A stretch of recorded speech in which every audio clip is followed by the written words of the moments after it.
Sometimes the most broken souls find each other in the most unexpected places. Sometimes salvation comes on four legs when you least deserve it.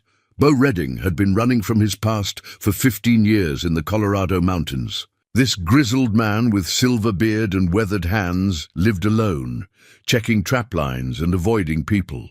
He preferred the silence of the peaks to the noise of the world below.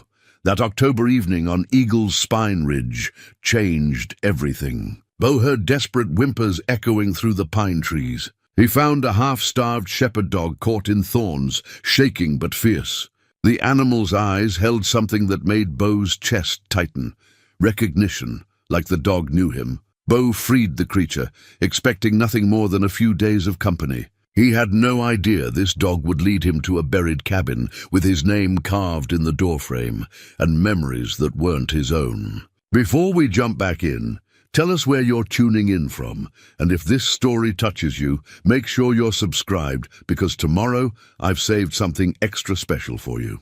The thorn-tangled collar told a story Bo wasn't ready to read. Worn leather, cracked from weather and time, with stitching that spoke of careful hands and patient love. Someone had made this collar with purpose, had buckled it around a young dog's neck with hope for the years ahead. Now it hung from the brambles like a forgotten prayer, waiting for someone to notice. Bo Redding pulled his knife from his belt and cut the thorns away with practiced efficiency. The dog watched every movement, those intelligent brown eyes never leaving Bo's weathered face. When the last thorn fell away, the animal stepped forward and nudged Bo's hand with a wet nose, a gesture so simple, so trusting, that it nearly broke something loose in Bo's chest. "Easy there, boy," Bo murmured, his voice rusty from disuse. He couldn't remember the last time he'd spoken to another living thing. "Let's get you back to the cabin." The walk down Eagle's Spine Ridge took 40 minutes in good weather. Tonight, with the dog limping beside him and storm clouds gathering overhead, it stretched longer. Bo's cabin sat in a natural clearing, protected by towering pines that had weathered a century of mountain storms. He'd built it himself 15 years ago, when he first came to these peaks with nothing but grief and a desperate need to disappear. Inside, the cabin reflected the man who lived there. Functional, sparse, stripped down to necessities. A wood-burning stove dominated one corner, its cast-iron surface scarred from years of use. A single bed occupied another corner, military-tight and covered with wool blankets. Shelves lined the walls, holding tools, canned goods and medical supplies. The only decoration was his grandfather's compass, mounted on the mantel above the stove, though it hadn't pointed true north in years. Bo lit the oil lamp and examined the dog more carefully. German Shepherd, maybe 2 years old, lean from hunger but well-muscled underneath. No collar except the empty one they'd found in the thorns. No tags, no identification. The dog's coat was thick and healthy, despite his recent hardship, suggesting someone had cared for him properly before he'd gotten lost. "You're a long way from anywhere," Bo said, opening a can of beef stew. He spooned half into a bowl for the dog, who wolfed it down with grateful efficiency. "No roads up here for 50 miles. How'd you get so far out?" The dog looked up from his empty bowl, and for a moment Bo felt that strange recognition again. Something in those eyes seemed familiar, though he was certain he'd never seen this animal before. The feeling unsettled him, like remembering a dream you couldn't quite grasp. Bo's own meal tasted like ash, as most meals had for the past 15 years. He ate from habit rather than hunger, his mind wandering to the life he'd left behind. Sarah's laugh echoing through their kitchen in Denver. Tommy's excited chatter about baseball practice and school friends. The small house with yellow shutters where they'd planned to grow old together. The dog settled by the stove, but his eyes remained alert, watching Bo with an intensity that seemed almost human. Bo tried to ignore it as he cleaned the dishes and banked the fire for the night. Outside, wind howled through the pines, and the first drops of sleet tapped against the windows. "Storm's coming," Bo said to the dog, who lifted his head as if he understood perfectly. "You picked a good night to find shelter." Bo had been a park ranger once, back when the world made sense. 13 years protecting Colorado's wilderness, teaching city folk about leave-no-trace principles and search and rescue techniques. He'd loved the work, loved sharing his knowledge of the mountains with families who came seeking adventure. Sarah used to joke that he cared more about trees than people, but it wasn't true. He'd cared about both. Then came that October day 15 years ago when everything changed. Tommy's school had organized a field trip to Rocky Mountain National Park. Sarah had volunteered to chaperone, excited to see her husband in his element, to watch him teach her son's classmates about the wilderness they both loved. Bo had been leading a group down the Emerald Lake Trail when the unseasonable storm hit. Sudden, vicious, turning familiar paths into death traps. The rockslide had been impossible to predict, impossible to prevent. One moment he was pointing out elk sign to a group of eager 8-year-olds.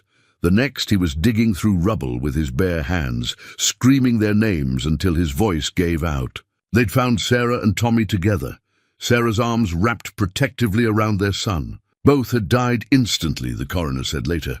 They hadn't suffered. Bo had suffered enough for all of them. The guilt had consumed him like acid. As the park ranger he should have known, should have read the weather signs better, should have turned the group around sooner, should have chosen a different trail. The official inquiry cleared him of any wrongdoing, but Bo knew better. He'd failed them when they needed him most. After the funeral, he'd resigned from the park service and disappeared into the high country. These peaks had become his exile, his punishment, his attempt to atone for sins that couldn't be forgiven. He survived on savings, a small pension, and the occasional fur check from his trap lines. He spoke to no one, trusted no one, allowed no one close enough to lose.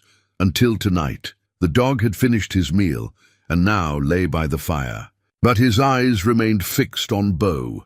There was something unnerving about that steady gaze, as if the animal could see straight through to the broken places Bo kept hidden, as if he understood the weight of 15 years' worth of guilt and regret. "What are you looking at?" Bo muttered, but his voice lacked any real irritation. Truth was, the company felt good after so many years of silence. Even if it was just a lost dog who'd probably wander off once the storm passed.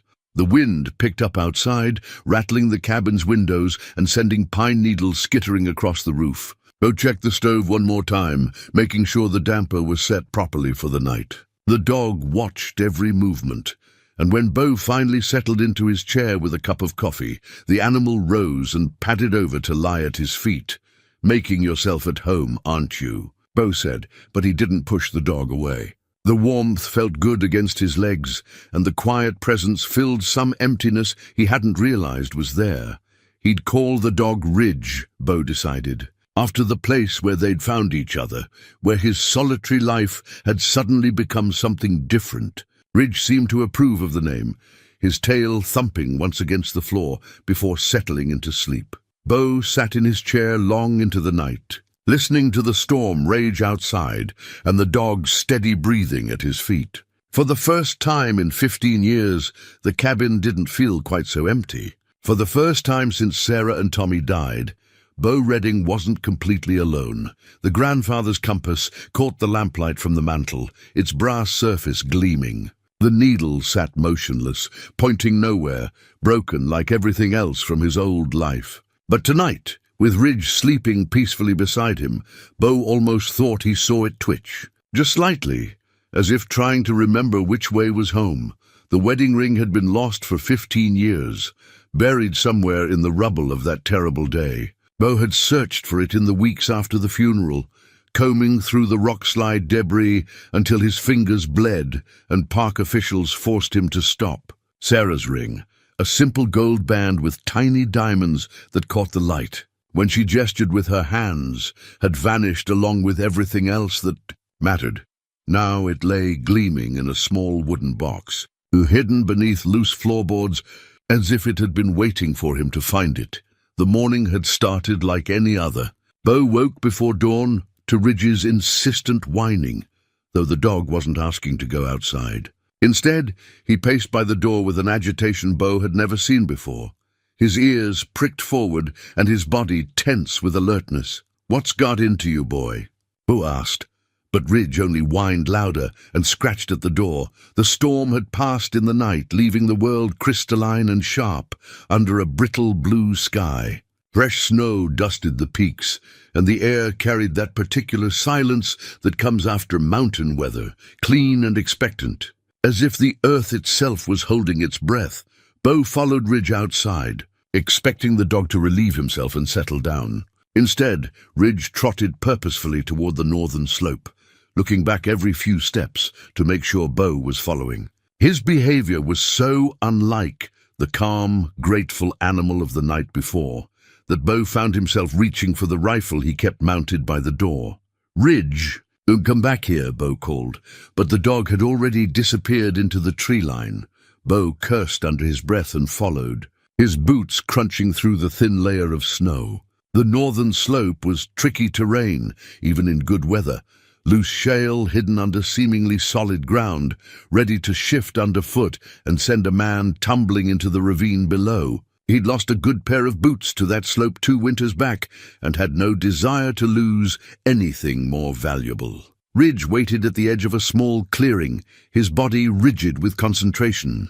Bo was about to scold him when he heard it, a deep rumble that seemed to come from inside the mountain itself. The sound rolled up from somewhere far below, growing louder with each passing second. "Son of a—" Bo grabbed Ridge and dove sideways just as the avalanche hit.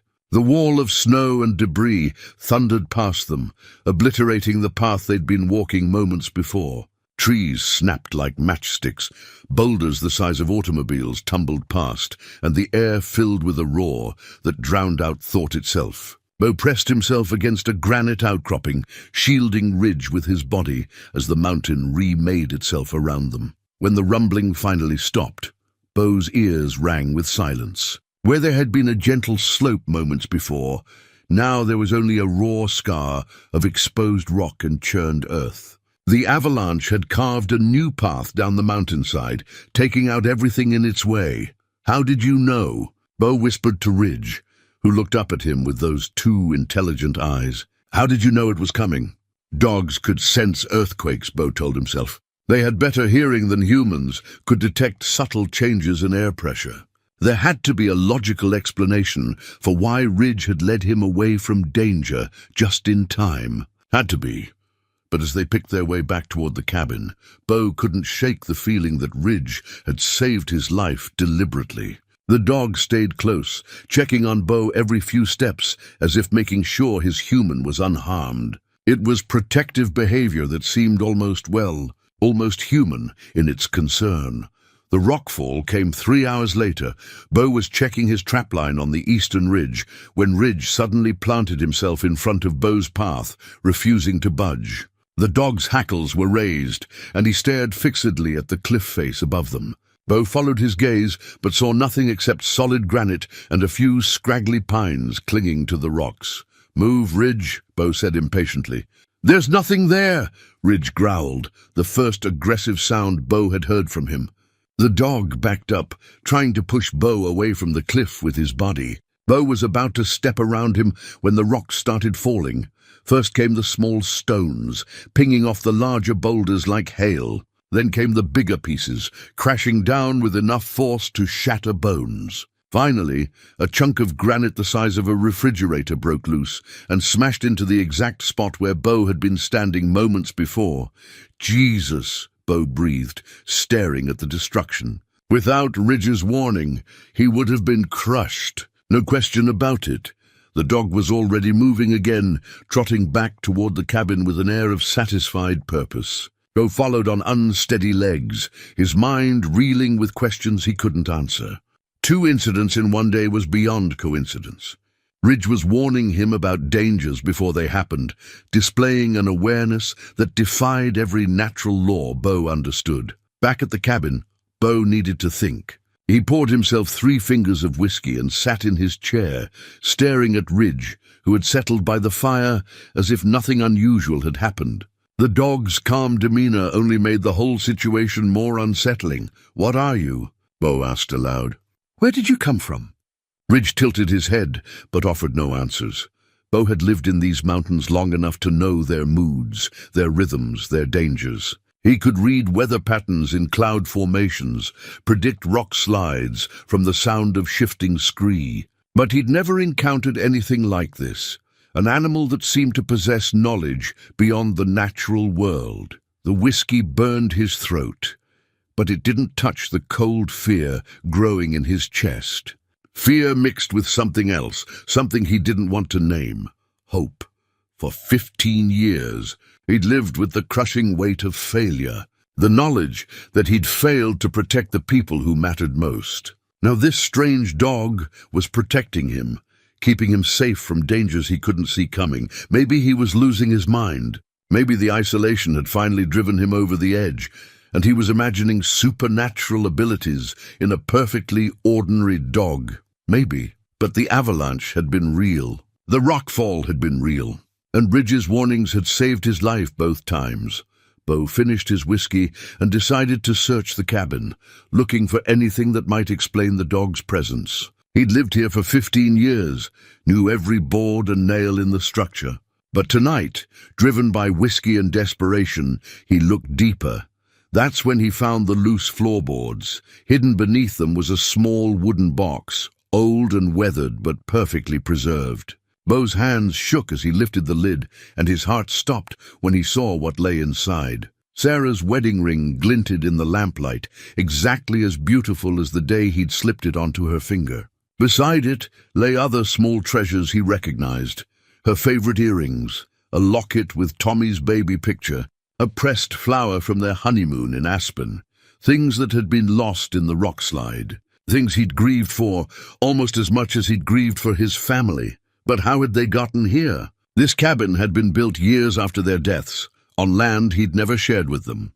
There was no way these items could have found their way into his floorboards, unless they'd been waiting for him to find them. Bo sank to his knees beside the box. Sarah's ring clutched in his trembling fingers. 15 years of carefully controlled grief came pouring out all at once, great gasping sobs that shook his whole body.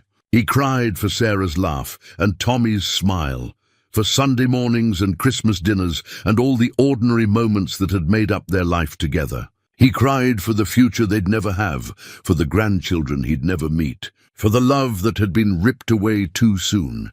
Ridge appeared beside him, pressing his warm body against Bo's shaking shoulders. The dog's presence was steady and comforting, as if he understood exactly what Bo was feeling, as if he'd been sent to witness this moment, to help Bo through the worst of his pain. When the tears finally stopped, Bo looked up to find Ridge watching him with an expression of infinite patience and compassion. Those brown eyes held a depth of understanding that seemed impossible in an animal, a knowing that reached far beyond normal canine intelligence. "You're not just a dog, are you?" Bo whispered. Ridge's tail wagged once, slowly. For a moment, Bo could have sworn he saw something flicker behind those eyes, a flash of recognition, of acknowledgement, of something far more complex than animal instinct. Bo slipped Sarah's ring onto his pinky finger, the only finger it would fit after all these years. The weight of it felt familiar and strange at the same time, a tangible connection to the life he'd lost. But instead of the crushing despair he'd expected, he felt something else, peace. For the first time in 15 years, holding Sarah's ring didn't feel like drowning in grief. It felt like remembering love. Ridge settled beside him, and Bo buried his fingers in the dog's thick fur. Whatever was happening here, whatever Ridge truly was, Bo was no longer afraid. The dog had saved his life twice today and had somehow returned his wife's ring to him. If that wasn't a miracle, it was close enough. Outside, the mountain wind howled through the pines, but inside the cabin, Bo Redding was no longer alone with his ghosts. He had Ridge now, and Ridge seemed to understand things about life and death and the spaces in between that Bo was only beginning to grasp. Tomorrow, he decided, he would start asking different questions. Tonight, he would simply be grateful that some mysteries came bearing gifts instead of grief. The hand-carved wooden cross lay buried under 3 inches of pine needles and 15 years of weather. Its surface worn smooth, but still bearing the unmistakable initials, SR plus BR plus TR, Sarah Redding, Bo Redding, Tommy Redding. A family that had been carved in wood that had no business being here. Bo knelt beside the old ranger station, his hands shaking as he brushed the debris away from the cross. Ridge sat nearby, watching with that patient intelligence that had become familiar over the past 3 days. The dog had led him here deliberately, just as he'd led Bo away from the avalanche and rockfall. But this discovery felt different, more personal, more impossible. The abandoned ranger station squatted among the pines like a forgotten memory, its log walls grey with age and its windows boarded shut. Bo had discovered it during his 2nd year on the mountain, had used it occasionally for shelter during long trap runs. He'd explored every inch of the structure, but had never noticed the cross buried behind it. Of course, he'd never had Ridge to show him where to look. Bo stood up slowly, the cross cradled in his palms. The wood was unfamiliar, not pine or aspen, but something darker, harder. The carving was precise, done with skill and patience by someone who knew their craft. Most unsettling of all, the initials looked fresh despite the cross's obvious age, as if they'd been carved yesterday rather than decades ago. "This doesn't make sense," Bo said aloud. Ridge tilted his head, but offered no explanations. Bo had come to the station looking for answers, hoping the old records might contain some clue about Ridge's origins or the strange events of recent days. The station had been abandoned since the late 70s, when budget cuts forced the Park Service to consolidate operations. Most of the equipment had been removed, but filing cabinets full of old reports and logs remained. He'd spent the morning reading through incident reports from the 40s and 50s, looking for anything unusual. What he'd found was a pattern of stories that sounded disturbingly familiar. Hikers saved from avalanches by mysterious animals, lost souls guided to safety by dogs that vanished without a trace, wildlife displaying impossible intelligence and awareness. One report from 1947 described a German shepherd that had led a search party to 3 missing children, then disappeared into the wilderness despite attempts to follow it. Another from 1952 told of a dog that had warned a geological survey team about an impending landslide, saving 7 lives. The descriptions varied, but the essential details remained constant: an intelligent animal appearing at moments of crisis, providing help, then vanishing as suddenly as it had come. Ridge wasn't the first of his kind.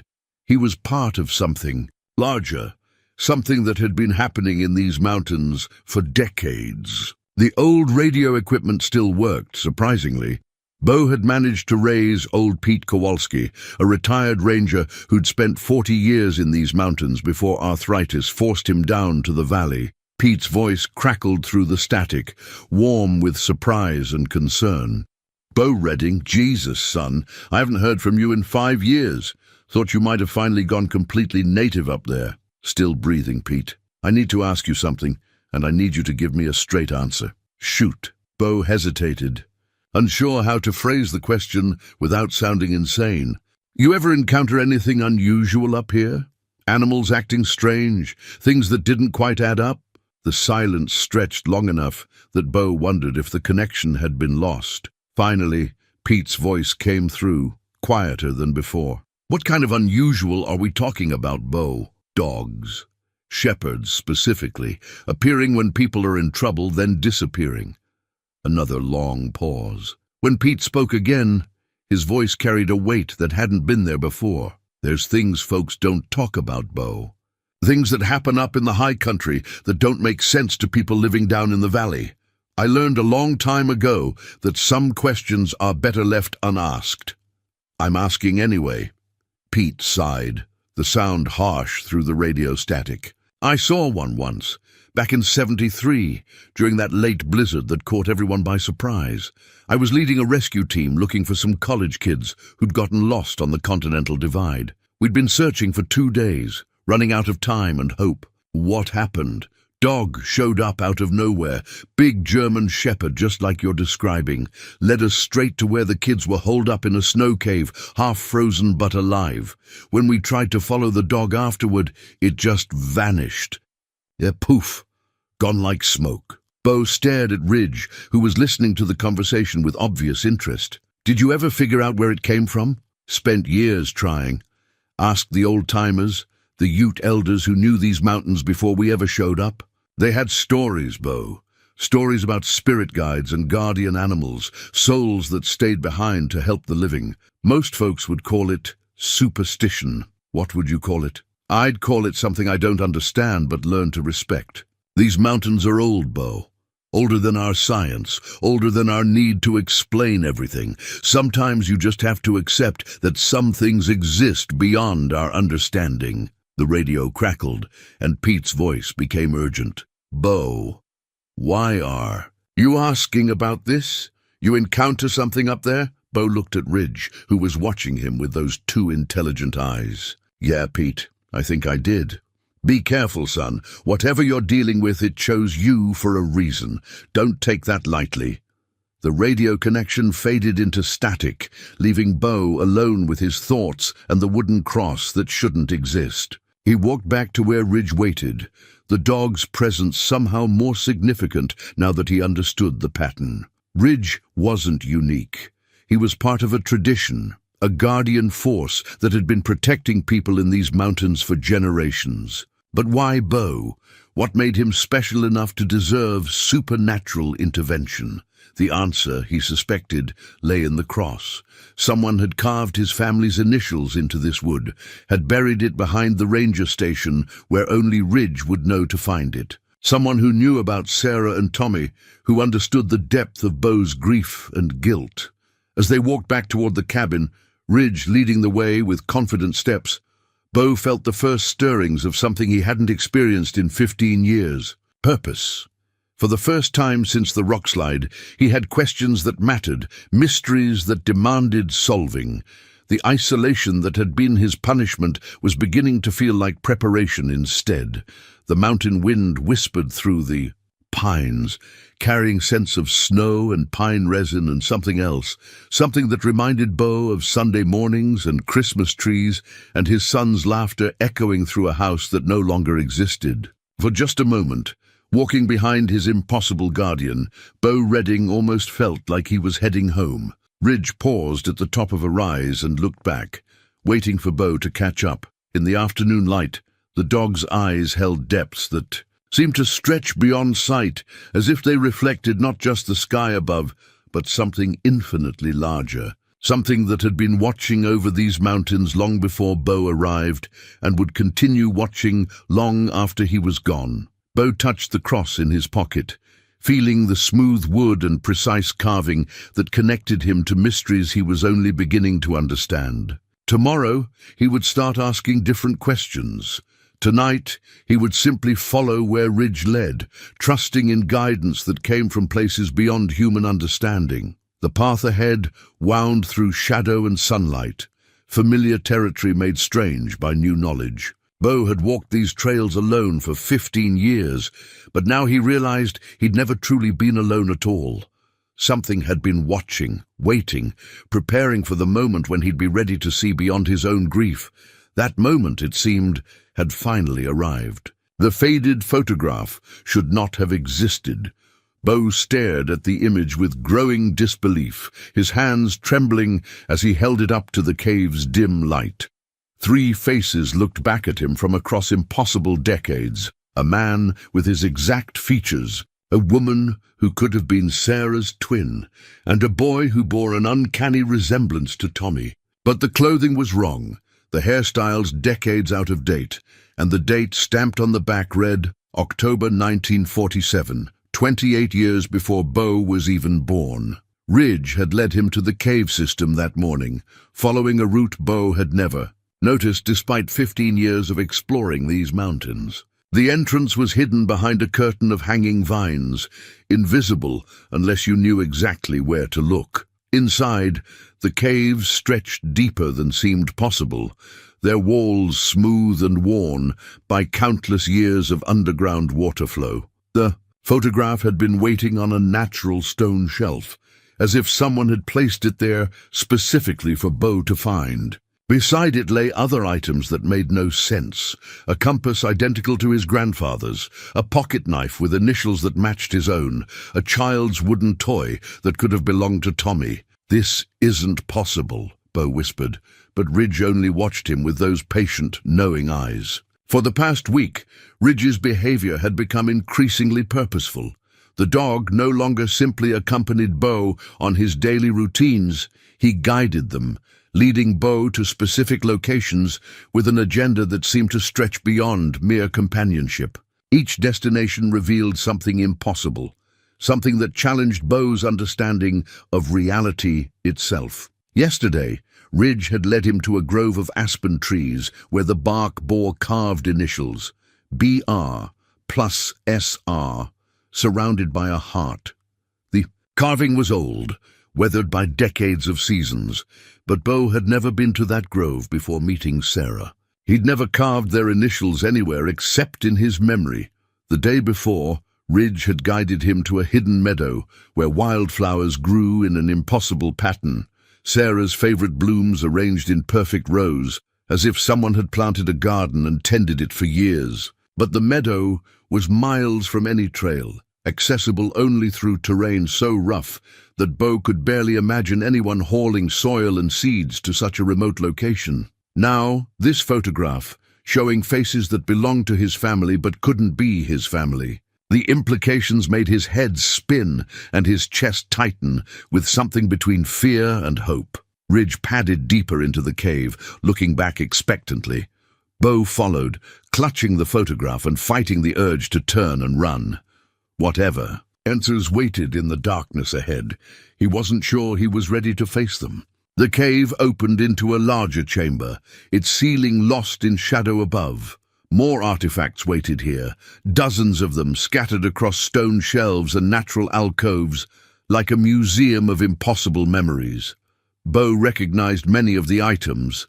Sarah's grandmother's brooch, Tommy's favorite baseball cap, his own father's war medals. Things that had been lost or given away, or buried with the dead, now somehow gathered in this hidden place beneath the mountain. "What is this?" Bo asked aloud, his voice echoing off the cave walls. "What are you trying to show me?" Ridge sat in the center of the chamber, his gaze fixed on Bo with an intensity that was almost human. For a moment, the dog's form seemed to shimmer, as if he wasn't quite solid, as if he existed somewhere between the physical world and something else entirely. Bo approached one of the stone shelves, examining the artifacts more closely.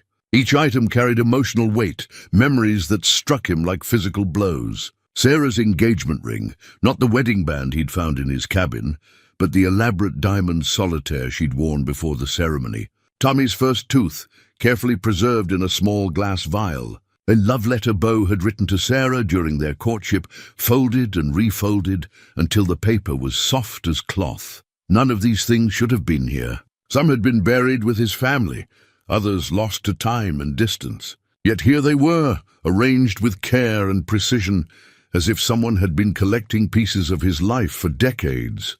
The emotional impact was overwhelming. Bo sank to his knees in the center of the chamber, surrounded by the physical remnants of everything he'd lost. 15 years of carefully maintained numbness cracked open like ice in spring, releasing a flood of memories he'd fought to suppress.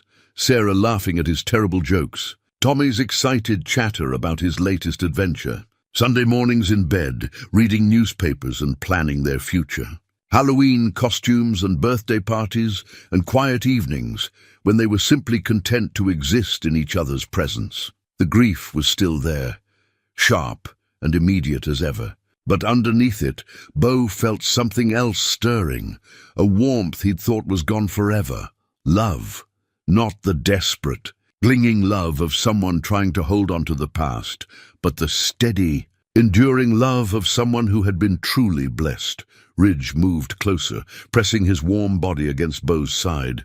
The dog's presence was comforting, grounding, a reminder that Bo wasn't facing these revelations alone. Whatever Ridge truly was, wherever he'd come from, he understood the weight of what Bo was experiencing. "They're really gone, aren't they?" Bo said softly. "Sarah and Tommy, they're not coming back." Ridge's tail wagged once, gently. Not celebration, but acknowledgement. Yes, they were gone, but they had been here, they had mattered, and the love they'd shared continued to exist even in their absence. Bo picked up the photograph again, studying the faces that looked so much like his family. Maybe it didn't matter how these artifacts had gotten here, or why they existed. Maybe the important thing was what they represented. Proof that love transcended death, that some connections were too strong to be broken by tragedy. Standing up slowly, Bo looked around the chamber one more time. The artifacts would stay here, he decided. This was their proper place, a shrine to memory hidden beneath the mountain. But he would carry their meaning with him when he left. Ridge was already moving toward a different passage, one Bo hadn't noticed before. The dog paused at the entrance, looking back with an expression that was clearly an invitation. More to see, more to understand, Bo followed without hesitation. Whatever Ridge was showing him, whatever impossible journey this had become, he was committed now. The numbness that had protected him for 15 years was gone, burned away by the intensity of rediscovered feeling. In its place was something he'd almost forgotten existed, curiosity about what came next. The passage led upward, climbing toward what Bo hoped was daylight. Behind them, the chamber of artifacts settled back into darkness, holding its treasures and memories safe for the next time someone needed to remember that love was stronger than loss. Ridge's form moved ahead of him like a beacon, leading him toward answers he wasn't sure he was ready to hear. But ready or not, Bo Redding was finally moving forward instead of hiding from the past. And for the first time in 15 years, that felt like progress. Tommy's baseball glove lay on a boulder beside Crystal Lake, oiled and supple, as if it had been used yesterday. The leather was perfectly conditioned, the pocket formed by thousands of catches, the laces tight and ready for action. Stitched into the thumb was Tommy's name, in his own careful 8-year-old handwriting. Each letter painstakingly formed with a permanent marker. Bo picked up the glove with shaking hands, bringing it to his face to breathe in the familiar scent of leather and childhood dreams. This was impossible on so many levels that he'd stopped trying to count them. Tommy had never been to Crystal Lake. The family had never hiked this far into the wilderness together. The glove had been buried with Tommy, clutched in his small hands as he lay in his casket, yet here it was, warm from the morning sun. As real as the mountain air filling Bo's lungs, Ridge sat nearby, watching Bo's reaction, with that patient intelligence that had become both comforting and unnerving. Over the past 2 weeks, the dog had led Bo to increasingly impossible discoveries, artifacts and memories scattered across the mountain like breadcrumbs, leading toward some ultimate revelation.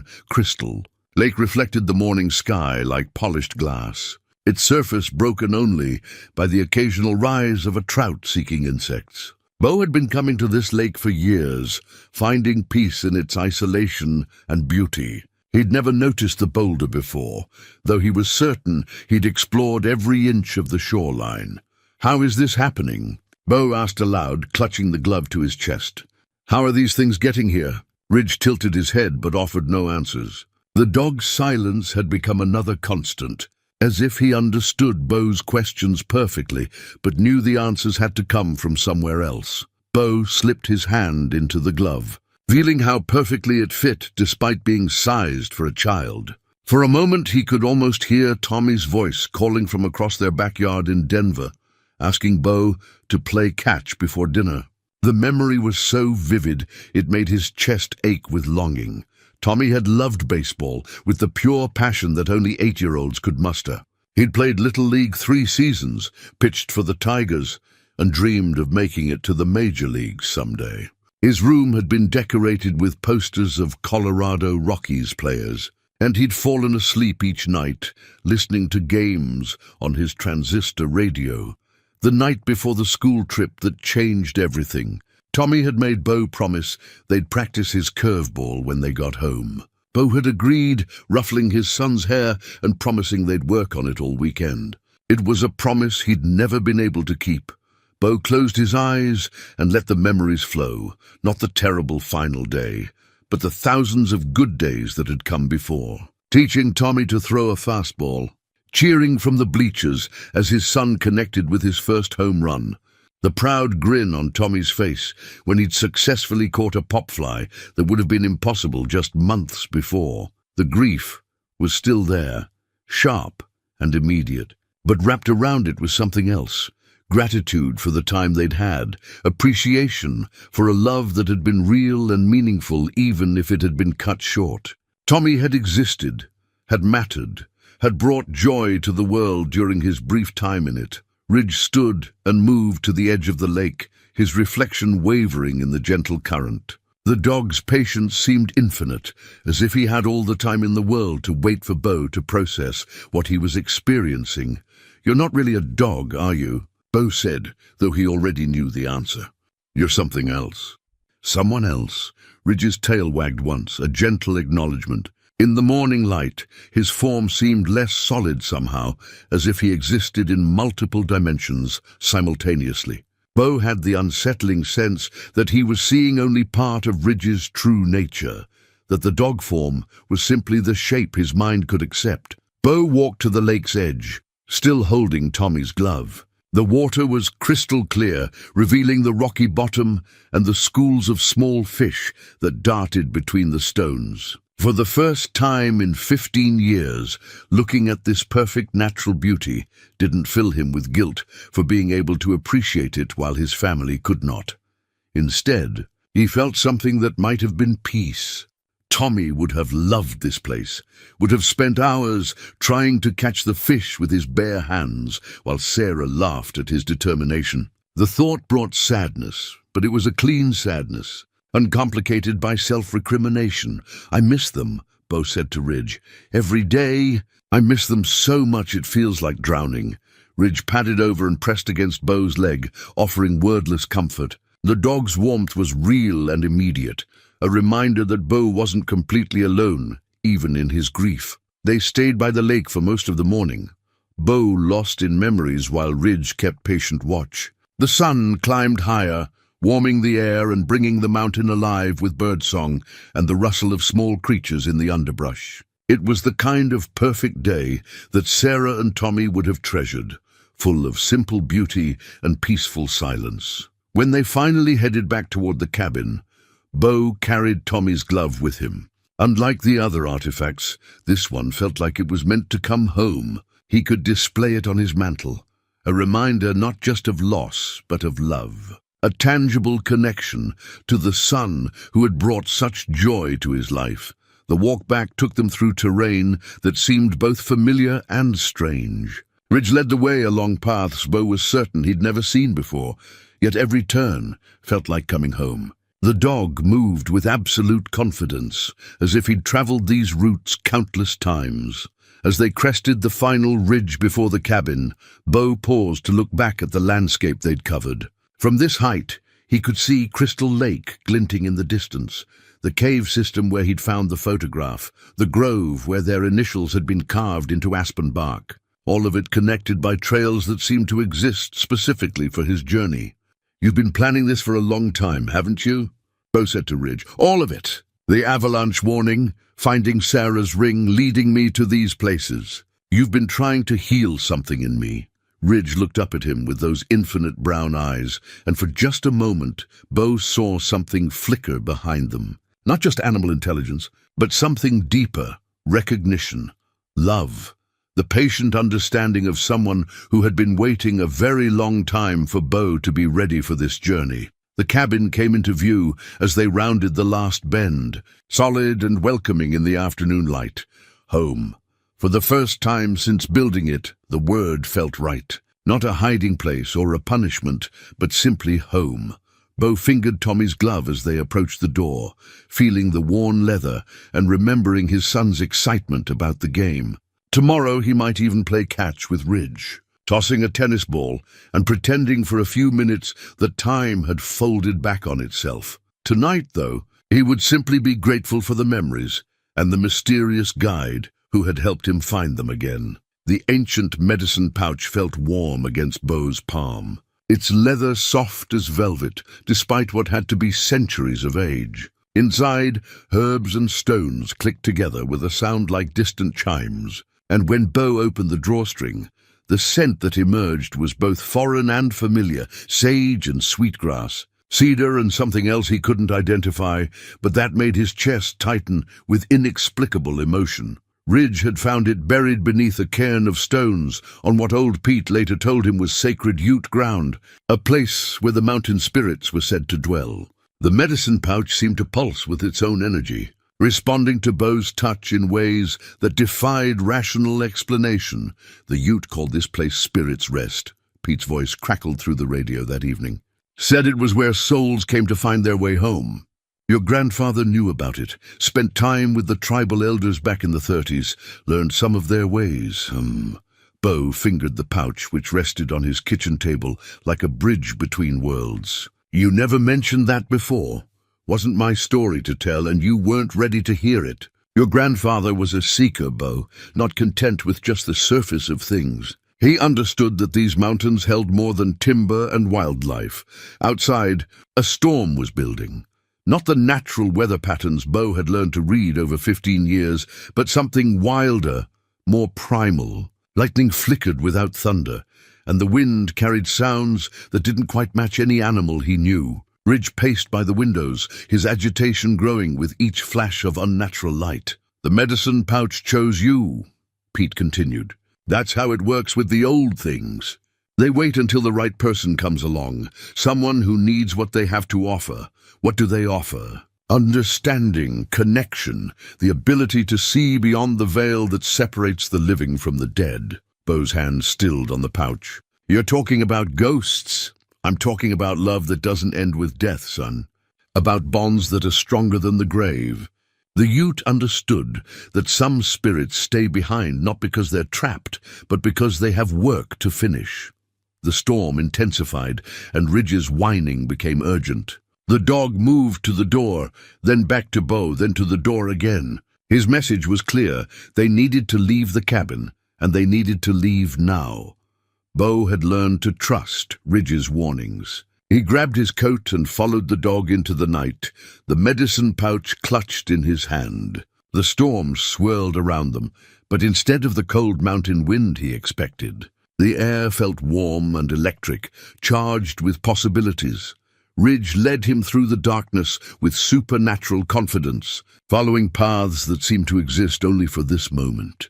Behind them, Bo could hear the storm raging, but where they walked, the air was still and expectant. It was as if they moved through a pocket of calm in the center of chaos. They crested a ridge Bo had never seen before, though he was certain he'd explored every inch of this terrain. Below them, a valley opened up that defied geography, too large for the space it occupied, filled with a soft light that came from no visible source. And in that impossible valley, Bo saw them, two figures walking together, their forms translucent but unmistakably familiar. Zara moved with the graceful stride he remembered, her dark hair catching light that wasn't there. Tommy skipped beside her, his energy irrepressible even in whatever state of being this was. They were together and they were at peace. Bo's breath caught in his throat. Sarah, Tommy. They couldn't hear him, or if they could, they chose not to respond. They were focused on their own journey, following a path that led toward a distant light. But as they walked, Sarah turned her head in Bo's direction, and for just a moment, her face was illuminated with an expression of infinite love and understanding. She nodded once, a gesture that conveyed everything words couldn't express. We're okay. We love you. Let us go. Tears streamed down Bo's face as he watched them continue their journey. This wasn't a haunting or a cruel reminder of what he'd lost. This was a gift, a chance to see that death wasn't an ending, but a transition, that the love they'd shared continued to exist, even if its form had changed. Ridge pressed against his side, offering comfort as Bo processed what he was witnessing. The dog's presence was warm and solid, an anchor in this moment between worlds. Without Ridge, Bo realized, he never would have been able to see this vision. The medicine pouch, the sacred ground, the supernatural storm. All of it had been necessary to thin the veil enough for this goodbye. Thank you, Bo whispered to Ridge. though he suspected his gratitude extended far beyond the dog himself. "Thank you for showing me this." The figures in the valley continued their journey until they merged with the distant light and disappeared. The valley itself began to fade, the soft illumination dimming until only ordinary darkness remained. The storm that had been raging around them settled into gentle rain, washing the mountain clean. When they returned to the cabin, Bo felt fundamentally changed. The crushing weight he'd carried for 15 years hadn't disappeared, but it had transformed into something bearable. Grief was still there, but it was clean grief now, uncomplicated by guilt or regret. Sarah and Tommy were gone, but they had been real, and their love had mattered. The medicine pouch sat on his table, no longer pulsing with energy, but somehow still significant. Bo understood now that it was more than an artifact. It was a tool, a way of connecting with forces beyond ordinary understanding. In the right hands, at the right time, it could offer glimpses of truths that existed beyond the physical world.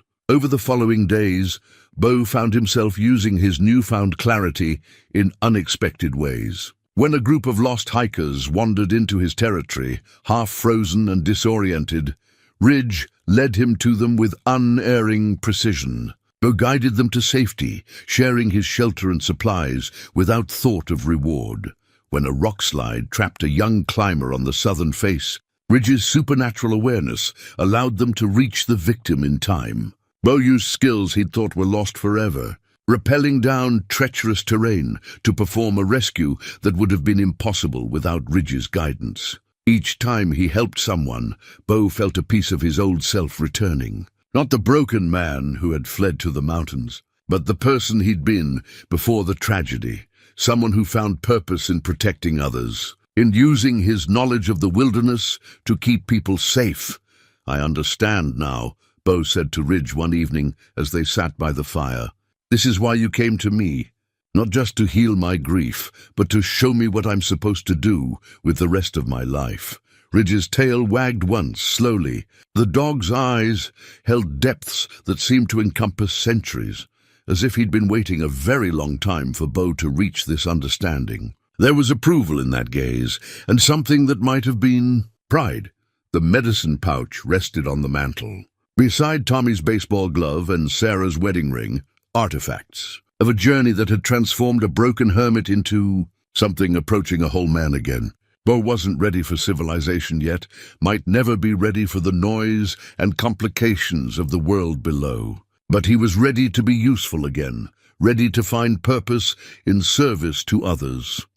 Outside, the mountain wind whispered through the pines, carrying scents of snow and pine resin and something else, something that spoke of possibilities and second chances. Bo Redding was no longer hiding from his past. He was preparing for whatever came next, guided by a mysterious companion who understood the deepest truths about life, death, and the love that bridges the space between them. Bo's own handwriting stared back at him from the journal pages, but the words described experiences he'd never lived, dates he'd never been on the mountain, entry after entry, detailed rescues he'd never performed, conversations with Ridge spanning decades, encounters with lost souls seeking guidance home. The diary was written in his distinctive scrawl, worn from years of use, but it told the story of a life he'd never lived, until now. October 15th, 1995, he read aloud, his voice trembling. "Found a family lost in early blizzard. Mother, father, 2 children. Ridge led me to their shelter just in time. The youngest girl reminded me of Tommy. Same bright eyes, same fearless curiosity about the world." Ridge sat perfectly still beside the fireplace, watching as Bo's understanding began to crack apart. The journal had been hidden in a metal box beneath loose stones in the cabin's foundation, exactly where the dog had indicated Bo should dig. 28 years of entries, all in his handwriting, all describing a life he was certain he'd never lived. November 3rd, 1998. Bo continued reading. "The avalanche took the Johnson family before I could reach them. Ridge and I spent 3 days digging through the snow. Found them too late, but we brought them home to their people anyway. Some rescues are about closure, not salvation. Beau's hands shook as he flipped through page after page of impossible history. Each entry was detailed, specific, written with the voice of someone who had lived through genuine experiences. But Beau remembered none of it. His memory of the past 15 years was clear. Solitude, grief, the gradual numbing of everything that had once brought him joy. Or was it? As he read deeper into the journal, flashes of déjà vu began to surface. A mention of a red-haired hiker triggered a vague memory of desperate eyes and grateful tears. A description of a rock slide on the northern slope brought back the phantom taste of dust and the sound of Ridge's warning bark. These weren't his memories, yet somehow they felt familiar, like dreams half-remembered upon waking. "This is impossible," Beau whispered. But even as he said it, the certainty was crumbling. Ridge rose and moved to the window, his form seeming less solid in the lamplight. For a moment Beau could see through him to the darkness beyond, not transparency born of poor light, but the translucence of something that existed between dimensions. "What are you?" Beau asked again, though this time the question carried different weight. "What am I?" The dog turned back to him, and in those infinite brown eyes, Beau saw compassion that spanned centuries. Ridge approached slowly, and when he placed his paw on Beau's knee, the touch carried a shock of recognition that went deeper than memory. Images flooded Beau's mind, not his own experiences, but knowledge that had been buried beneath layers of protective delusion. The rock slide hadn't just killed Sarah and Tommy, it had killed him too. The search and rescue team had found 3 bodies that day, not 2. Beau Redding had died trying to save his family, had died failing to protect the people he loved most. Everything since, the hermit life in the mountains, the cabin he'd thought he'd built, the 15 years of isolation, it had all been something else. A test, a transition, a chance to work through the guilt and grief that had kept his soul bound to the earth, instead of moving on to whatever came next. "I'm dead," Beau said, the words feeling strange and impossible, even as he spoke them. "I've been dead for 15 years. Ridge's tail wagged once, gently. Not celebration, but acknowledgement. The truth was finally in the open. "But this feels real," Beau protested, looking around the cabin that had been his home for so long. "The cold, the hunger, the loneliness, all of it feels real." Ridge tilted his head, and somehow Beau understood. It was real in its way. The emotions, the experiences, the healing journey he'd been on, all of it mattered. But it was happening in a space between life and death, a place where souls worked through their unfinished business before moving on to whatever came next. The journal entries weren't fiction. They were a record of his true purpose here, his real life in this liminal space. For 15 years, he'd been serving as a guardian for lost souls, helping people find their way to safety, just as Ridge had helped him find his way to acceptance. The hermit persona had been a protective shell, a way of processing his own trauma while still fulfilling his deeper calling. "The people I've helped," Beau said, understanding dawning. "They were all real?" Ridge nodded, and more memories surfaced. Dozens of rescues, hundreds of encounters with lost hikers and climbers, and souls who'd wandered too far from their intended paths. Beau had been saving people for 15 years. He had been serving as a bridge between the world of the living and whatever lay beyond, but he'd been doing it unconsciously, protected by delusion from the full weight of his situation. The recent journey with Ridge, finding the artifacts, confronting his grief, accepting his family's death, it had all been preparation for this moment of revelation. "Why now?" Beau asked. "Why are you showing me this now?" Ridge moved to the door and looked back expectantly. The answer, Beau realized, lay outside. His training period was ending. The protective delusion that had allowed him to function was being stripped away because he was ready for the truth. Ready to make a conscious choice about his existence. Beau followed Ridge into the night, the journal clutched in his hands. The mountain air felt different now, thinner somehow, as if the barrier between worlds was wearing thin. Above them, stars wheeled in patterns that seemed both familiar and alien. and the aurora borealis danced across the sky. Despite being far too far south for such displays, they climbed toward a peak Bo had never noticed before, though it dominated the skyline like it had always been there. With each step, the physical world became less solid, more translucent. Bo could see through his own hands to the ground beneath, could feel his form becoming lighter, less tethered to earthly concerns. At the summit, a figure waited for them, tall, serene, wearing robes that seemed to be cut from starlight itself. Not Sarah or Tommy, but someone else. Someone whose presence filled Bo with a peace he'd never experienced in life or death. "Bo Redding," the figure said, its voice carrying harmonics that resonated in his bones. "You have served well in this place between worlds. Your time of healing is complete, and what happens now?" Bo asked, though part of him already knew. "Now you choose. Continue your service here as a guardian of lost souls, helping others find their way home. Or accept the peace that awaits beyond, where your family waits for you." Bo looked down at Ridge, who watched him with those patient, loving eyes. The dog's form was becoming more translucent with each passing moment, revealing his true nature, not an animal, but a spirit guide who had taken familiar form to help Bo through his journey. "If I stay," Bo said, "will I remember? Will I know what I am?" "You will know everything," the figure confirmed. "The choice must be made with full awareness, or it is no choice at all." Bo thought of the people he'd helped over the years, the families saved from storms and rock slides, and the 100 dangers that lurked in the high country. He thought of Sarah and Tommy, waiting for him in whatever realm lay beyond this one. Both choices carried love, both offered purpose, but as he stood on that impossible peak, feeling the weight of 15 years of unconscious service, Bo Redding finally understood what he was meant to do. The journal fell from his hands, its pages scattering on wind that carried them toward the valley below, where new guardians would find them when their time came. Where the cycle would continue, as it had for countless generations. Bo had found his answer. Now he just had to be brave enough to speak it aloud.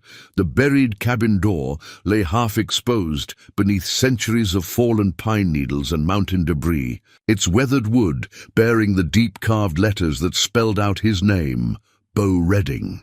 But these weren't fresh carvings. The letters had been worn smooth by decades of weather, as if they'd been waiting here since long before he was born. "This doesn't make sense," Bo said to Ridge, though by now he understood that sense had little to do with anything happening in this place between worlds. "How long has this been here?" Ridge pawed at the earth around the door, his meaning clear. "Dig deeper. Find what lies beneath." With trembling hands, Bo cleared away more debris, revealing the outline of a structure that had been buried by time and landslides. The cabin door was just the beginning. Beneath the accumulated earth lay a complete dwelling, preserved in perfect condition despite its impossible age. The cosmic figure from the mountain peak had given him 3 days to make his choice. 3 days to decide between eternal service as a guardian or joining his family in whatever realm awaited beyond death. But first, the figure had said, there was one final test. One last soul who needed guidance home, the Anderson family. Bo had seen them in the vision that came with his restored memories. A mother, father, and twin daughters lost somewhere in the supernatural storm that had been building for the past week. Unlike the ordinary weather patterns Bo had learned to read, this storm existed in multiple dimensions simultaneously, trapping souls who wandered too far from their intended paths. The Andersons weren't the usual lost hikers who occasionally wandered into his territory. They were dead, killed in a car accident on the mountain highway 3 days ago. But their spirits had become separated from the natural process of transition, confused and frightened by the sudden shift from life to death. It was Bo's job to find them and guide them home. But first, he needed to understand the true nature of this place, the hidden history that connected him to generations of guardians who had served before him. The buried cabin's interior defied physics and time. Room after room extended far beyond what the exterior structure could contain, each space filled with artifacts and memories from different eras. Bo found evidence of guardians stretching back centuries, Native American spirit guides, mountain men who'd taken on the role after death, park rangers, and wilderness experts who'd chosen service over rest. Each guardian had left their mark, their story preserved in objects and journals and carved messages on the walls. But it was the innermost room that took Bo's breath away. The walls were covered with photographs, hundreds of them, showing the souls who had been guided home over the decades. Families lost in storms, children who'd wandered too far from camp, climbers caught in avalanches, all saved by guardians who had given up their own eternal rest to serve others. And there, in the center of the wall, hung a frame that had been waiting for him. Inside was a photograph he'd never seen before, himself with Sarah and Tommy, taken on the day of the school trip. But in this version of the image, they were all smiling, all at peace. Even in death they looked happy. Beneath the photograph was an inscription in his own handwriting. "Love is the only force stronger than death." "Service is the only way to honor love." Ridge appeared beside him, no longer maintaining the illusion of solidity. The dog's true form was magnificent, a being of pure light and compassion, ancient beyond measure, yet filled with the same patient kindness Bo had come to know. "You've been waiting for me to find this place," Bo said. "All of it, the artifacts, the memories, the healing journey. It was leading here." Ridge's response came not as sound, but as direct understanding flooding Bo's mind. Yes, every guardian must choose freely, with full knowledge of what they're accepting. The test isn't just about willingness to serve, but about understanding the true cost and meaning of the choice. Bo studied the photographs on the wall, recognizing some of the faces from his recovered memories. Each soul he'd helped had mattered, had deserved the chance to find peace. The work was real, meaningful, essential to the cosmic balance between life and death, but it was also endless. Guardians served until they chose to move on, and some had been here for centuries, gradually wearing down under the weight of eternal responsibility. "What about you?" Bo asked Ridge. "How long have you been here?" Images flashed through Bo's mind. Ridge's true history, stretching back to the very beginning of human settlement in these mountains. He had been the first guardian, the one who established this sanctuary between worlds. He had been waiting not just for Bo, but for someone worthy to take his place, someone who could handle the responsibility of training new guardians. The realization hit Bo like a physical blow. This wasn't just about choosing between service and rest. This was about choosing whether to become the primary guardian, the one who would guide and train others as Ridge had guided him. Thunder rolled across the mountain, but this wasn't ordinary weather. The supernatural storm was intensifying, and somewhere within its chaos, the Anderson family was growing more lost with each passing hour. Bo could feel their terror and confusion like a physical weight on his chest. "They're running out of time," Bo said, understanding the urgency in Ridge's manner. Ridge nodded, then moved to a cabinet Bo hadn't noticed before. Inside were tools that no earthly guardian would need.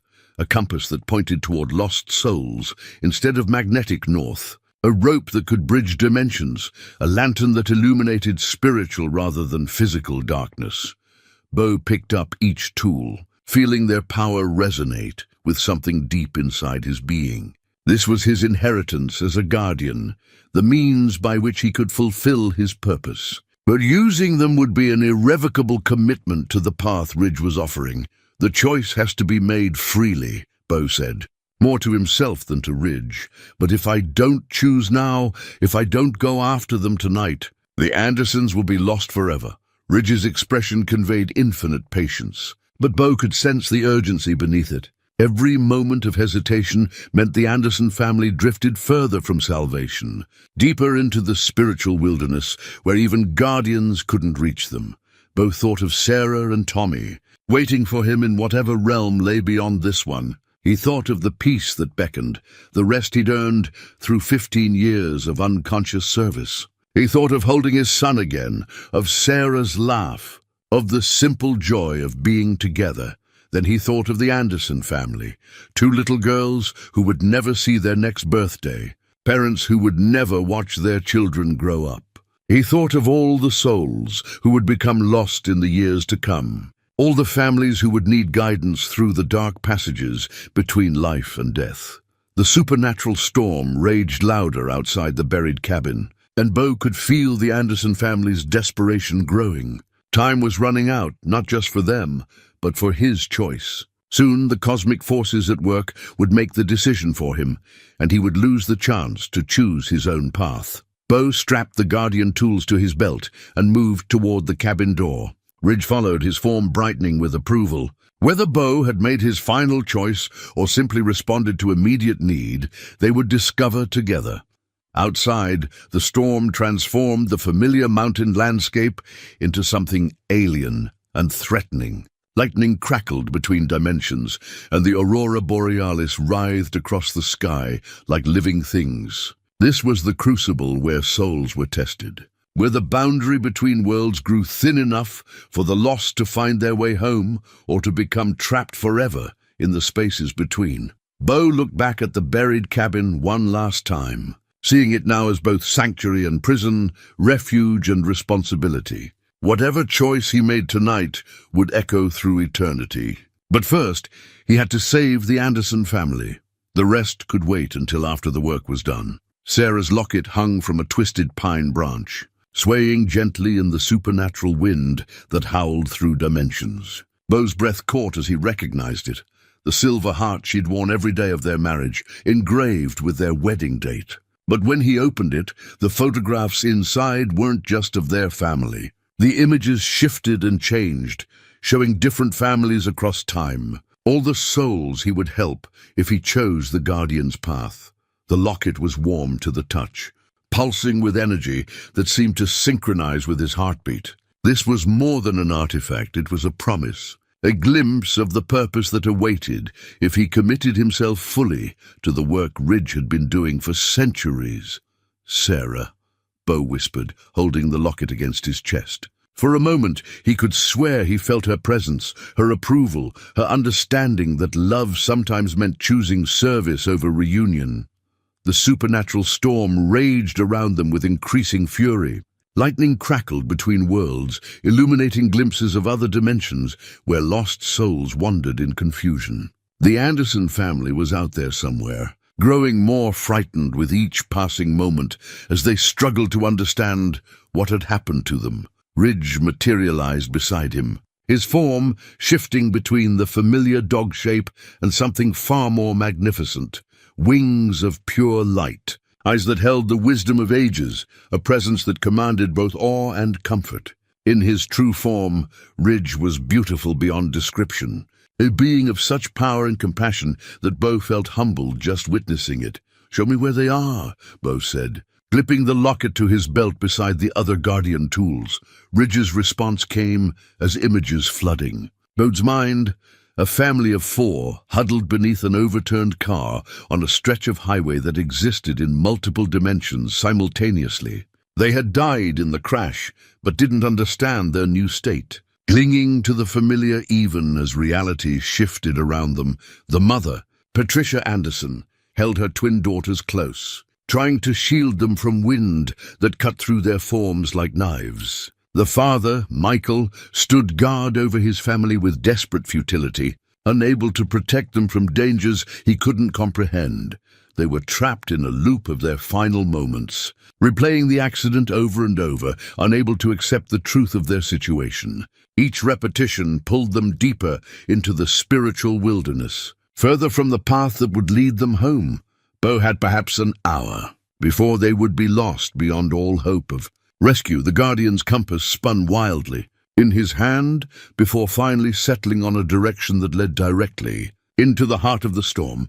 Bo shouldered his pack and stepped forward, feeling the mountains solid beneath his feet one moment and insubstantial the next. Reality flickered like a broken film reel, showing him glimpses of the Anderson family's last moments, mixed with visions of other rescues from across the centuries. Ridge moved ahead of him, his luminous form cutting through the dimensional chaos like a beacon. The path they followed existed in multiple states simultaneously, sometimes a familiar mountain trail, sometimes a highway slick with rain, Sometimes something that wasn't quite either, but partook of both. The storm tested Beau's resolve with each step. Phantom voices called his name, Sarah begging him to come home, Tommy asking why he wouldn't play catch anymore. The voices were designed to break his concentration, to make him doubt his purpose here. But Beau had faced these doubts during his journey of healing. He knew the difference between love and manipulation now. "I'm coming," he called to the Anderson family, though he wasn't sure they could hear him. "Hold on, help is coming." The first glimpse of them nearly broke his heart. They huddled together in the wreckage of their car, translucent forms flickering between solid and spectral. The twins couldn't have been more than 6 years old, their faces streaked with tears that fell upward into the chaotic sky. Patricia Anderson sang to them, a lullaby that wavered in and out of different keys as reality shifted around them. Michael Anderson saw Beau first, his eyes widening with desperate hope. "Thank God. Are you with the rescue squad? We've been trying to call for help, but our phones don't work. Something's wrong with—" He stopped, confusion clouding his features as he took in Beau's translucent appearance. The way the storm seemed to bend around him. "You're safe now," Beau said, approaching slowly. "I'm here to help. Who are you?" Patricia asked, clutching her daughters tighter. "How did you get here?" The road was blocked. Beau knelt beside them, understanding flooding through him as he saw their situation clearly. They were replaying their final moments, trapped in the trauma of their deaths. The car crash had been real, but it was over. They needed help accepting what had happened and moving on to whatever came next. "My name is Beau Redding," he said gently, "and I need you to listen very carefully.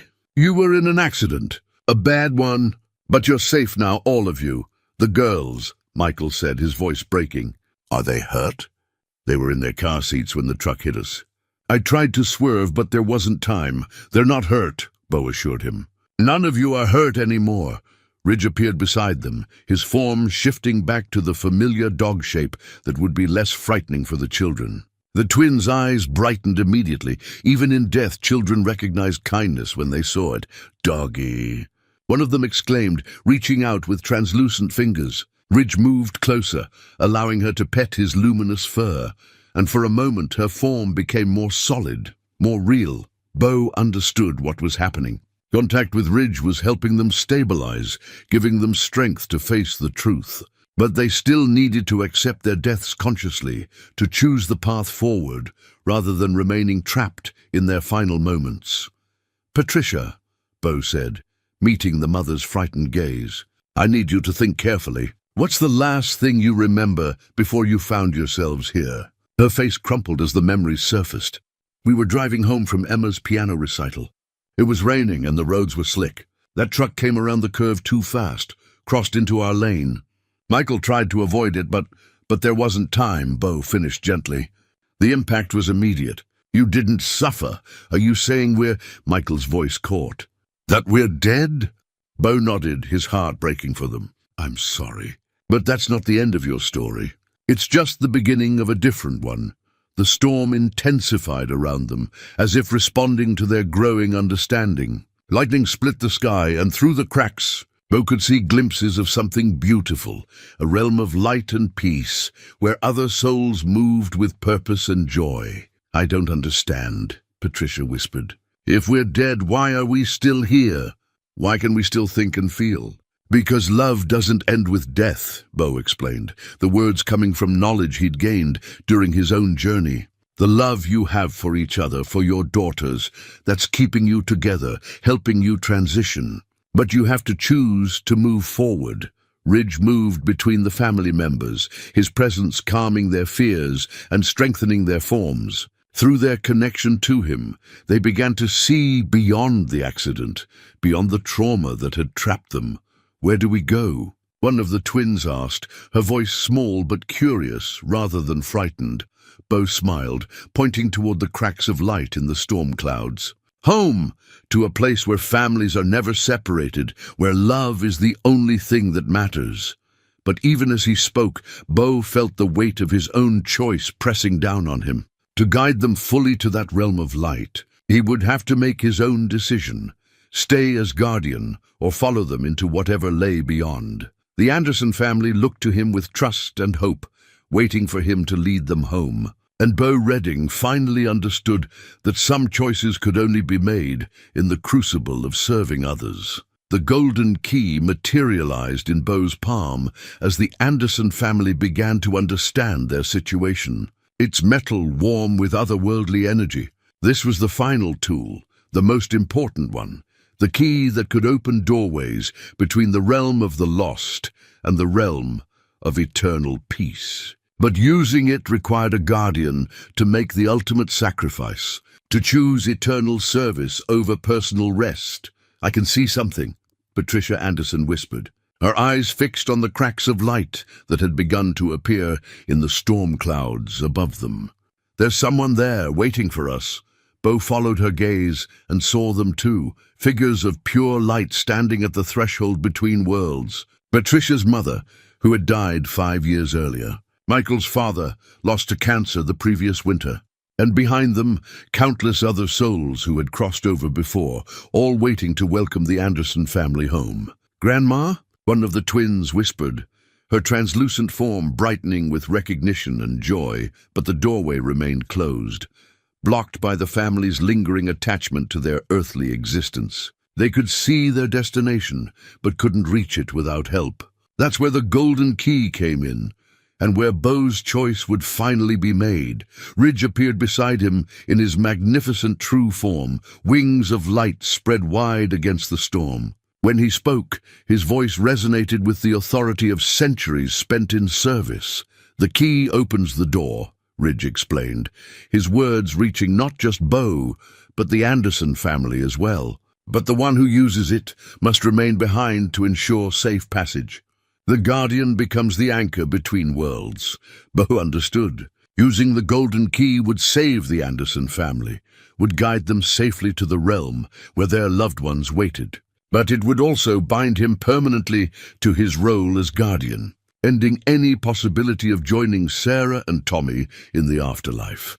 "There has to be another way," Michael Anderson said, having overheard Ridge's explanation. "We won't let you sacrifice yourself for us. We'll find another path," but Bo could see the truth in Ridge's ancient eyes. There was no other path, not for souls as lost as the Anderson family had become.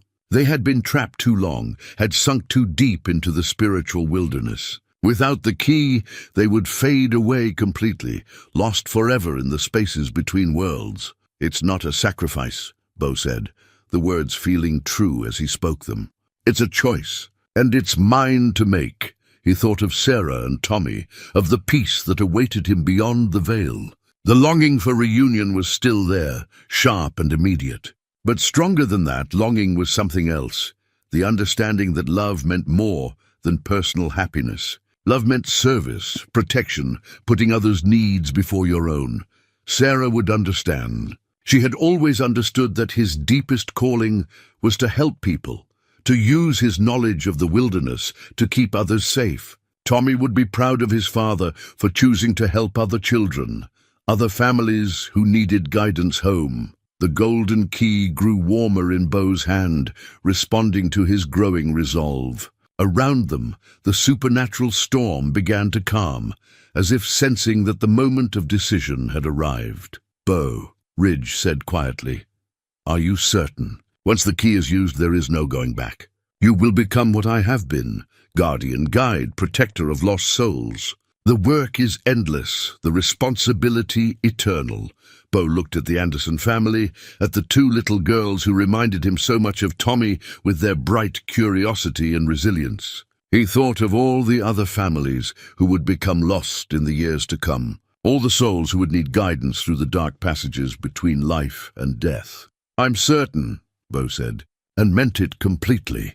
He stepped forward and inserted the golden key into a lock that existed in the air itself, turning it with steady hands despite the magnitude of what he was choosing.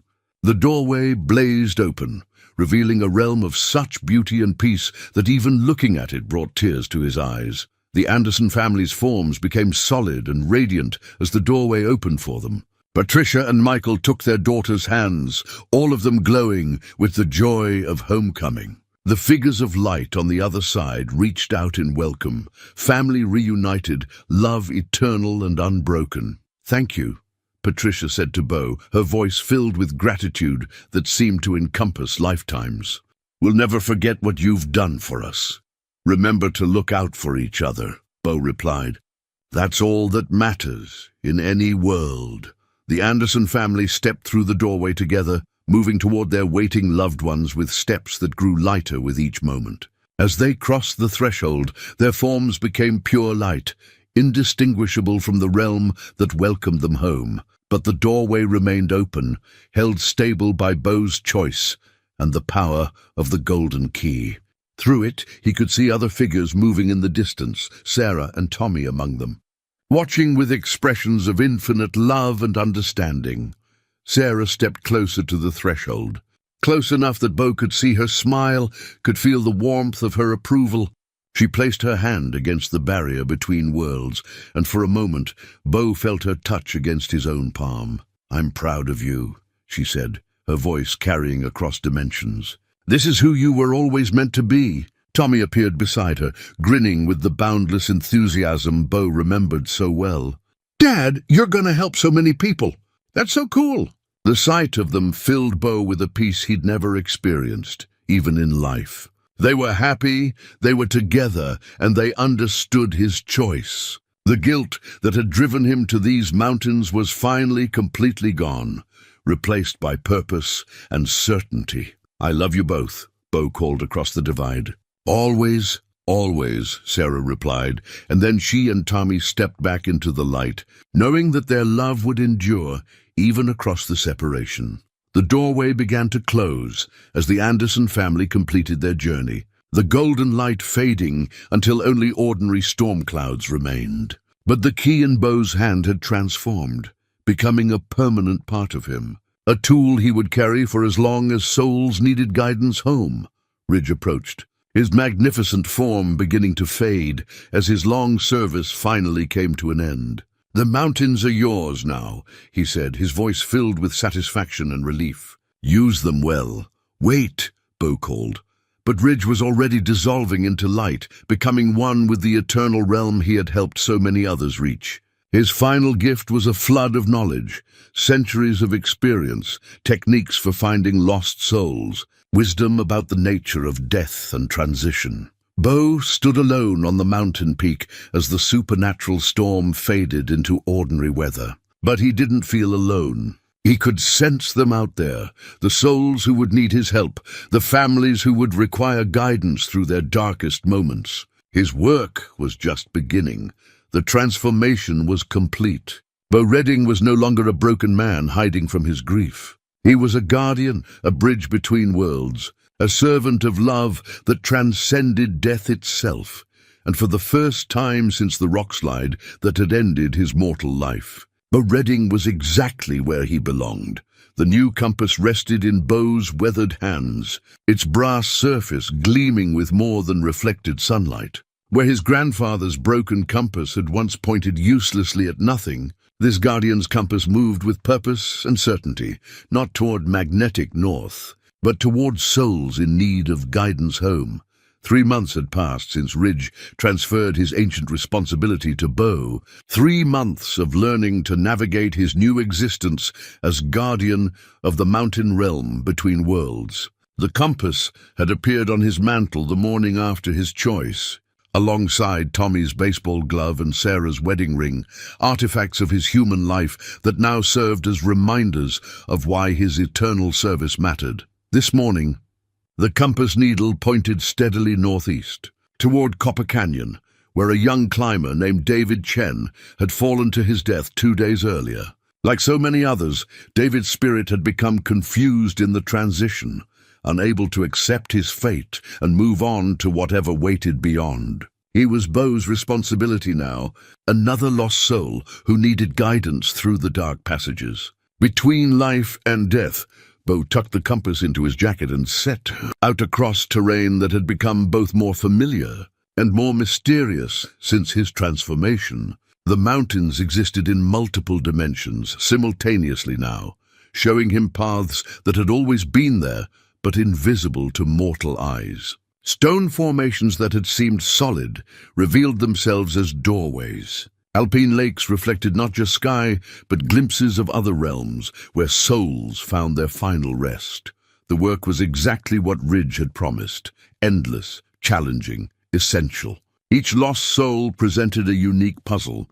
Their attachment to earthly existence manifested in different ways. Some, like the Anderson family, needed help accepting their deaths. Others clung to unfinished business, unable to move on until they found resolution. A few had become so lost in the spiritual wilderness that Bo had to track them across multiple dimensions, following trails of memory and emotion that led through landscapes of pure thought. But the work was also deeply fulfilling in ways Bo had never expected. Each successful rescue felt like a small victory over the chaos that separated loved ones. Every family reunited beyond the veil added meaning to his choice. The gratitude in Patricia Anderson's voice still echoed in his memory, a reminder that some services were worth any price. David Chen proved to be one of the more challenging cases. Bo found him clinging to the cliff face where he'd fallen, replaying his final climb over and over in an endless loop of determination and failure. The young man was a perfectionist, unwilling to accept that even the most skilled climbers sometimes made fatal mistakes. "I can make this move," David insisted when Bo appeared beside him on the impossible cliff. "I've done it 100 times in the gym. The hold is there, I just need to commit fully." "The hold was never there," Bo said gently, his voice carrying the authority that came with his guardian nature. "The rock was loose. It was always going to give way." "No, that's not right. I checked my route. I'm careful. I don't make mistakes like that." Bo understood the young man's struggle. Accepting death meant accepting fallibility, admitting that even the most prepared person could be undone by circumstances beyond their control. For someone like David, whose identity was built around mastery and precision, that admission felt like losing everything that made him who he was. "Being human means making mistakes," Bo explained, settling beside David on the spectral cliff face. "It means being vulnerable to forces beyond our control. That's not weakness, that's just the condition of mortal existence." It took hours of patient conversation, but eventually David began to understand. His death hadn't been caused by incompetence or lack of preparation. Sometimes mountains claimed even the most skilled climbers, just as rock slides could kill devoted fathers who thought they were protecting their families. When David finally released his grip on the cliff face, Bo guided him to the passage that would take him home. The young man's parents waited on the other side, their love unchanged by death. Another successful rescue, another family reunited, walking back toward his cabin as evening painted the peaks gold and crimson. Bo reflected on how much had changed since that October night when he'd found Ridge caught in the thorns. The mountain that had been his exile had become his purpose. The isolation that had been his punishment transformed into service. He was no longer the broken man who had fled to these peaks 15 years ago. The guilt that had consumed him was gone, replaced by understanding and acceptance. Sarah and Tommy were at peace, and their love continued to guide him even across the divide between worlds. His human life had ended in tragedy, but his existence as guardian was filled with meaning. The compass in his pocket gave a gentle pulse, alerting him to another soul in need somewhere to the south. Tomorrow would bring new challenges, new opportunities to serve. The work would never end, but Bo had found something in eternal service that he'd never achieved in mortal life: perfect alignment between his deepest nature and his chosen purpose. Back at the cabin, Bo lit the oil lamp and opened the journal where he recorded each rescue, each lesson learned in his guardian service. The pages were filling quickly with stories of souls found and families reunited, a growing testament to the impact one person could have when they chose service over self-interest. Outside, Aurora Borealis danced across the sky despite being far too far south for such displays, a reminder that the normal rules didn't apply in this place between worlds. The lights swirled in patterns that seemed almost like writing, messages from the realm beyond where souls found their eternal rest. Bo smiled as he recognized some of the patterns. Sarah and Tommy, sending their love across impossible distances. Ridge, checking in on his successor. The Anderson family, adding their gratitude to the cosmic conversation. All the souls he'd helped over the months, their continued existence proof that death was transition rather than ending. The compass on his mantle caught the lamplight, its needle steady and true. Somewhere out there, another lost soul was waiting for guidance home. Tomorrow, Bo would answer that call, as he would answer all the calls that came after. He had found his true calling at last, not as Bo Redding the park ranger, not as Bo Redding the broken hermit, but as Bo Redding the guardian, the bridge between worlds, the servant of love that transcended death itself. The mountain wind whispered through the pines, carrying promises of souls to save and purposes to fulfill. Bo Redding closed his journal and prepared for sleep, content in the knowledge that when morning came, he would once again have the chance to prove that some bonds were stronger than death, some love more powerful than loss. In the realm beyond the veil, Sarah and Tommy watched their husband and father with infinite pride, knowing that he had finally found his way home, not to them but to himself, to the man he was always meant to be. The compass needle twitched slightly, pointing toward tomorrow's purpose. Bo smiled and settled into sleep, ready for whatever challenges the dawn might bring, to a guardian who had learned that the greatest adventures began not with seeking glory for yourself, but with choosing to serve something larger than your own desires. The story had ended where it began, with a lost soul finding salvation. The difference was that now Bo understood. Sometimes the soul that needed saving was your own, and sometimes the only way to find it was by helping others find theirs.